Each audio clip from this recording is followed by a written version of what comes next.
তো ফ্রেন্ডস দেখো, ছাদে চলে এসেছি।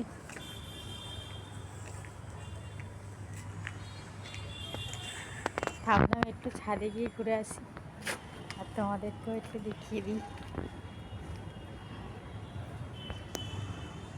আর ওই দিকটা দেখবে কি সুন্দর মেঘ করেছে, ক্যামেরায় বোঝা যাচ্ছে না পুরো।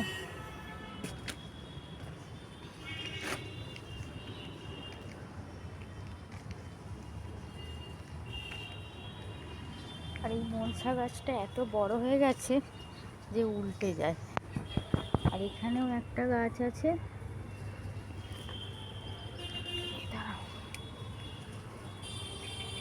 এই গাছটাও একটু হলেই, বৃষ্টি হলেই উল্টে যায়।